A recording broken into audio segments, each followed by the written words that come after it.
Que pasando al frente y en la acción. De hecho, no estuvieron casi en la calle, salvo excepciones. En algunos lugares del interior, donde el paro tuvo más masividad, en la ciudad de Buenos Aires se vio bastante poco y en el conurbano no se sintió tanto tampoco, más bien todo abierto, salvo los bancos, las dependencias públicas. Algunas funcionaron igual, incluso en algunos lugares del conurbano, en algunos distritos donde gobierna el peronismo inclusive, Lomas de Zamora, sin ir más lejos, algunas dependencias funcionaron. Pero ya nos vamos a meter recién en el paro. Pero habló Héctor Daer, recién terminó, Paulita, la conferencia que dieron a propósito de la evaluación que hicieron los dirigentes que impulsaron la tercera medida de fuerza contra el gobierno de Javier Milei en 16 meses de gestión. Y entonces Daer dijo esto, mire. Felicitamos a todos los trabajadores que tomaron la decisión de acompañar claramente a la Confederación General del Trabajo, al llamado a la huelga de la Confederación General del Trabajo. Claramente, hoy para esta Confederación General del Trabajo fue un éxito rotundo. Estas 36 horas que se conformaron, vuelvo a repetir, de la movilización de ayer y del paro que se está llevando ahora en estas horas hasta las 0 horas del día de mañana. Bueno, yo creo que la lectura de todo lo que vamos a ver tiene un título que quiero compartir con ustedes y en un ratito lo vamos a desarrollar.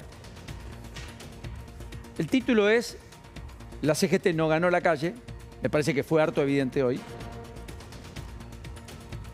Y el gobierno recuperó la iniciativa política. Le permitió aire al gobierno. Estas caras de dirigentes desgastados, enquistados en los gremios por décadas. Lleva 9 años Héctor Daer comandando la CGT, esa que dijo ya va a dejar, no va a aspirar a un nuevo mandato. Dirigentes como Carlos Acuña, el propio Octavio Argüello, que lo estamos descubriendo, pero es un hombre que viene con mucha tradición sindical, muchos años de dirigente bajo la tutela de Hugo Moyano, en Camioneros. Con dirigentes que inclusive no se plegaron, como Roberto Fernández, porque tiene más que explicar que cosas para contar. Bueno, lo concreto es que efectivamente a mi gusto el gobierno ha recuperado iniciativa política o procura recuperar centralidad. Se muestra con Milei su gabinete en el día de hoy, por ejemplo. Un gabinete al cual suma, entre otros, a Santiago Caputo y a Martín Menem. Acá, ¿quién falta? Es bastante visible, ¿no? Sobre reuniones de gabinete de otros tiempos. Victoria Villarruel. Y en todo caso, si está Martín Menem, Abdala, que es el presidente del bloque en, efectivamente, el Senado. ¿O no, en realidad, Paulita? la contraparte de Martín Menem es la propia Victoria Villarruel. No, es Villarruel, claro, correcto. Porque Abdala es el 2. Bueno, pero... En el Senado, digo, ¿no? Sí, es cierto. Pero bueno, sabemos, no es novedad que Martín Menem es un dirigente que claramente es del riñón de los Milei, que tiene el aval de la Casa Rosada y por eso también está en esa reunión. Villarruel hace mucho no participa de estas reuniones de gabinete. Y el otro que faltó dentro de los ministros fue el canciller Wertheim, que estuvo ayer en Paraguay cuando fueron y se lo vio en las fotos. Exactamente. Una cosa, sí. Los pulgares arriba dieron la sensación del mensaje del presidente. Hoy se trabaja. Fue una primera iniciativa. Segundo, hay caras acá que eran inimaginables hasta ayer nomás. Hasta que el Tesoro norteamericano dijo, viene el titular del Tesoro, y hasta que el fondo confirmó que había una aprobación técnica al acuerdo, mientras el mundo es un vendaval, lo sigue siendo, en un ratito con Leandro nos vamos a meter de lleno, y la Argentina estaba atravesando muchas turbulencias que le estaban desangrando en términos de reservas, con una tensión cambiaria en ascenso a propósito de cuál va a ser el régimen cambiario después del acuerdo con el fondo, cuyos contenidos vamos a conocer al igual que en 2018, solo después de que el fondo lo apruebe, todo como diferente a lo que pasó en 2022, que se conocía de antemano el acuerdo, que el propio gobierno llevó a discutir al Congreso y que validó la ruptura, el cisma más importante de la gestión de Alberto Fernández, cuando inclusive eso hizo que Máximo Kirchner deje la presidencia del bloque del Frente de Todos cuando se discutió en 2022. Ahora, independientemente de eso, esta es una postura, una estética, una muestra, una puesta en escena del gobierno de un clima diferente al que se tenía hasta acá. Y creo que quiere marcar un antes y un después. Santiago Caputo ayer deja traslucir en un off, que algunos colegas contaron, que además la salida del cepo sería antes de las elecciones, en agosto, y antes de la elección en la provincia de Buenos Aires, que sería el 7 de septiembre. Bueno, en el gobierno están muy confiados, que si hay algún fondo extra del gobierno norteamericano, del Tesoro norteamericano, más el fondo, más los acuerdos de organismos multilaterales, pueda, con un tipo de cambio probablemente más alto, ojo, despejar todo tipo de dudas de cara al futuro, por lo menos en este año, y salir del cepo, que es lo único que va a permitir que fluyan inversiones, que se anticipen proyectos, que no todo quede en cuestiones declamativas, declarativas o anuncios. Más allá de que parcialmente hay inversiones que todavía, o parcialmente hay inversiones que se llevan adelante, pero muchos están en el desencillar hasta que aclare.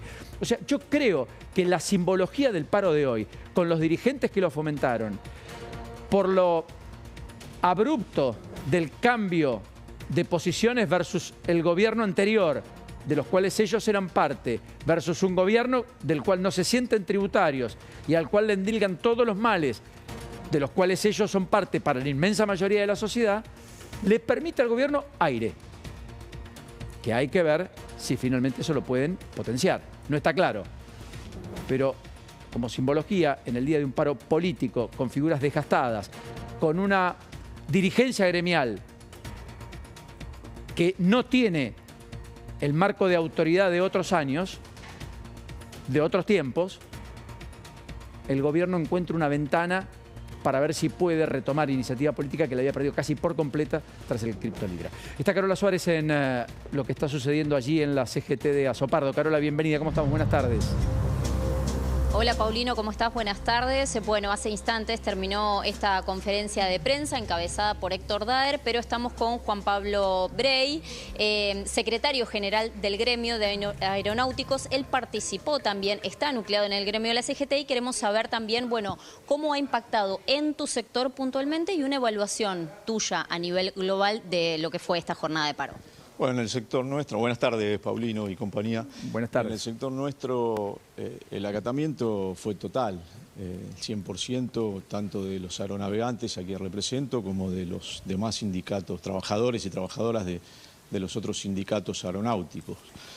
¿Y cuál era la otra pregunta? No, a nivel general. Yo te preguntaba específicamente en tu sector y después a nivel general también. Que por parte de Héctor Daer dijo fue un éxito total. Sí, el paro fue rotundo, salvo los colectivos que bien sabemos que estuvieron trabajando, pero hubo también trabajadores y trabajadoras de la UTA que entendemos se han plegado al paro. Es el caso del subte, por ejemplo. Hablábamos con compañeros y compañeras del subte y nos decían que los trabajadores de UTA incluso también paraban en su gran mayoría. Y bueno, el paro fue un éxito, o sea, pero que tengamos que hacer un paro siempre es un fracaso. O sea, si estamos haciendo un paro es porque tenemos enfrente un gobierno que no escucha a los trabajadores, a las trabajadoras, que como bien lo explicaban en la conferencia de prensa los secretarios generales, tenemos precios libres y tenemos un techo para los acuerdos paritarios, y eso explica también por qué en el gobierno pasado no hacíamos estas medidas, porque las paritarias eran libres. En el caso de los aeronavegantes, por ejemplo, que es el sector que represento, nosotros veníamos empatando siempre a la inflación en el gobierno anterior, y con este gobierno llevamos un atraso de un 50% de salario. Así que ahí están algunas de las respuestas, ¿no? que a veces nos hacen, de las preguntas que nos hacen. Y digo, bueno, el paro ha sido un éxito en analizando el acatamiento por parte de los trabajadores y trabajadoras. Ahora, Juan Pablo, usted Paulino, dice... sí, gracias, ya te Carola. Ahora, Juan Pablo, primero gracias por este apartado con nosotros y con Carola. Ahora usted dice que perdieron 50%. ¿Cuánto es el salario promedio hoy de un aeronavegante y cuánto era en fines de 2023?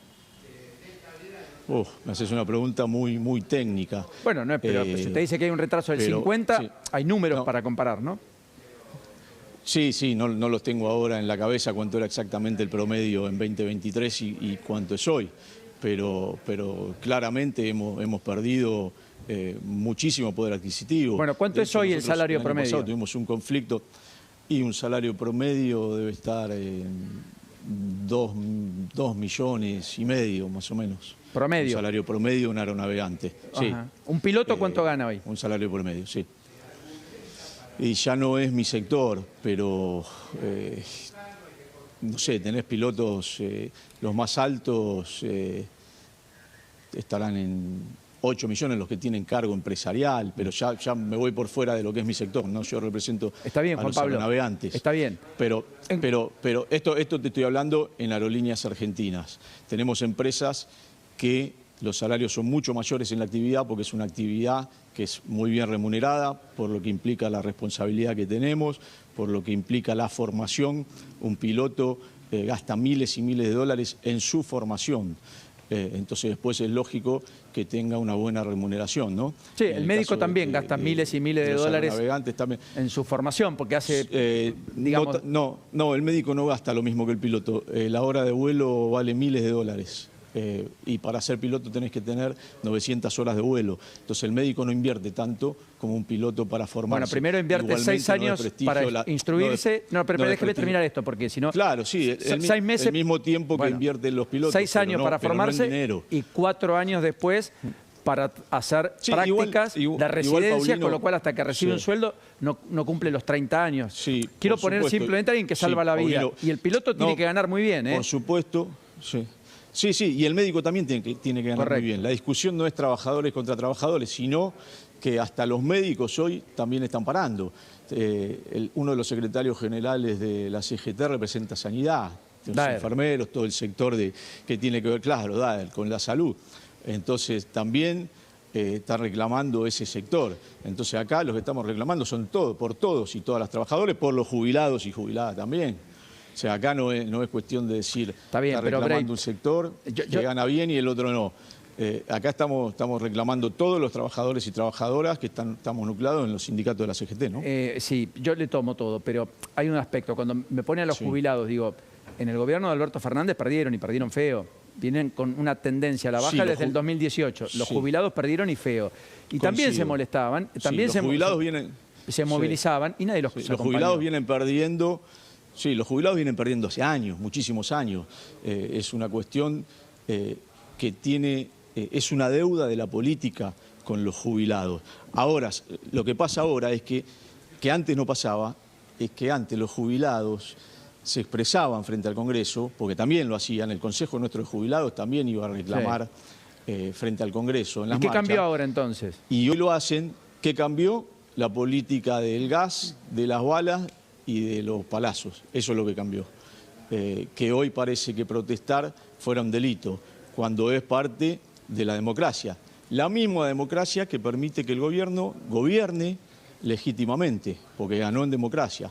Bueno, nosotros ejercemos nuestro derecho y los jubilados también ejercen su derecho en una democracia, y en el derecho está la protesta, está la huelga, sí. Lo último, antes de liberar lo que me dicen que está Héctor Daer, también me gustaría hablar con él algún instante. ¿Cuánto influye la incertidumbre sobre el futuro de Aerolíneas Argentinas, en particular en usted y la medida de acción directa que tomaron hoy con la parálisis total de vuelos? Porque eso es un capítulo todavía no zanjado. El gobierno dijo, probablemente lo privatizamos, o aquí me lo dijo algún funcionario, como el propio Franco Mogueta, dijo, o lo privatizamos o lo cerramos. Sí, si no lo hicieron hasta ahora es porque no pudieron hacerlo. Privatizarla no han podido porque no tienen el comprador, y cerrarla no han podido porque entendieron que fue parte de la pelea que tuvimos el año pasado y el conflicto que tuvimos el año pasado. Entendieron que sin aerolíneas el país queda desconectado y entendieron algo que nosotros les decíamos, que no es tan fácil reemplazar aerolíneas de un día para el otro. Intentaron hacerlo por todos los medios que tuvieron al alcance y no lo pudieron hacer. ¿Y en cuánto influye la incertidumbre? Muchísimo para mal en la operación. Es una actividad que es muy sensible y que haya incertidumbre no es bueno para nadie. Los trabajadores y trabajadoras se levantan y no saben qué va a pasar el día de mañana y tienen que estar muy concentrados en el trabajo específico que llevan adelante, sobre todo los trabajadores y trabajadoras de vuelo, los pilotos, los aeronavegantes. Pero déjame decirte algo más. Nosotros el año pasado, en este conflicto que desgraciadamente tuvimos con el gobierno por la defensa de Aerolíneas Argentinas, nosotros decíamos que querían reemplazar algo que funciona, que es efectivamente Aerolíneas Argentinas, con algo que no funciona en el país, que son las empresas privadas low cost. Bueno, hoy el tiempo nos está dando la razón, porque el gobierno salió a anunciar que Aerolíneas es superavitaria, algo que pasa desde hace por lo menos un año. Sí. Y hoy los medios hablan de lo mal que se desempeña Flybondi y cómo se ven afectadas sus operaciones diarias. Bueno, digo, tan equivocados no estábamos, ¿no? Por eso digo, tampoco el gobierno hoy ha venido a la carga de nuevo. Gracias por esta delicadeza para con nosotros. Un abrazo, hasta la próxima. Muy gentil. Gracias a ustedes, un abrazo. Muchas gracias. Carola, sos prioridad, llamás cualquier novedad y cualquier adicional que podamos tener al respecto, ¿sí? Cómo no, Paulina, hasta luego. Bueno, nos vamos a meter lleno en un ratito. ¿Qué quedó del paro, crees, Paulita, a todo esto?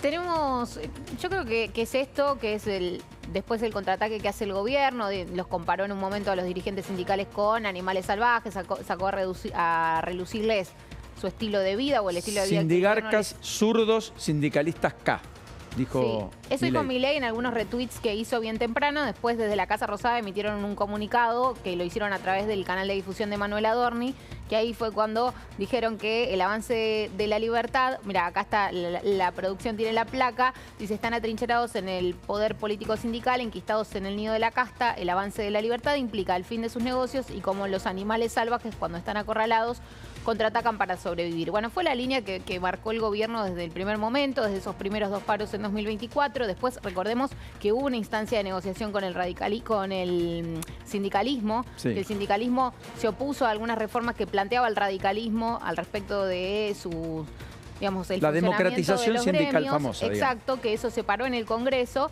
Y bueno, ahora retoman con esta medida de fuerza. Vamos a ver cómo continúa este conflicto. El gobierno durante estas semanas también trató de entablar algunas conversaciones más informales para ver qué podía hacer con esta medida, que finalmente se llevó adelante.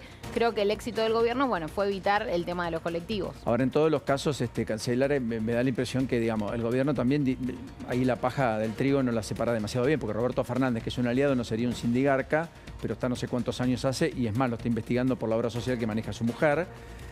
Y al resto que para sí, y que viven de la casta y son como animales salvajes cuando están acorralados, contraatacan para sobrevivir.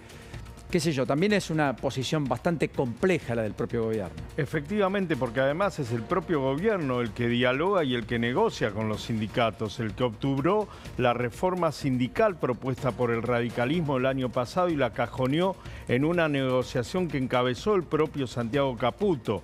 Como vos bien manifestás, no son castas los que están con nosotros ahora, pero eran castas hasta ayer. Así que en este campo también ingresa la generalidad de la ley y lo que vos proponés como debate casi diariamente. Lo cierto es que en el tercer paro, a ver, denominadores comunes. Escuelas con clases en muchos lugares, sector privado prácticamente no se resintió, comercios abiertos, tránsito fluido por las avenidas de la ciudad de Buenos Aires, pero en buena medida en buena parte del país. Presentismo docente en las escuelas en Mendoza por caso 99%, cifra oficial. En Córdoba, Mendoza, docentes 99%. En Córdoba, transporte e industria a pleno, colegios a medias, bastante normalidad en comercios, denominador común a lo largo y ancho de todo el país, salvo excepciones, Santiago del Estero. Ahí sí el gremio de empleados de comercio se adhirió al paro y también la UTA de Santiago del Estero, creo que impulsada por Gerardo Zamora, naturalmente. En Formosa el paro se sintió también bastante, o sea, en aquellas jurisdicciones donde el peronismo tiene un control amplio, el paro tuvo mayor adhesión. Y en aquellos en donde el justicialismo está en retirada, en repliegue o no es poder, caso Mendoza, entre otros, el paro casi ni se sintió. Efectivamente, el mayor impacto estuvo en los bancos, en la justicia, en toda la administración pública. En la industria hubo escasas adhesiones, sector automotriz, neumáticos. Cuesta encontrar algún sector que uno diga, bueno, hoy estuvo parado la actividad. Porque con transporte, con colectivos, es cierto que muchos garantizaban la posibilidad de llegar de parte de los trabajadores. Además, muchas empresas dispusieron de medios de transporte para que los propios puedan estar. No hubo afectaciones en supermercados, farmacias.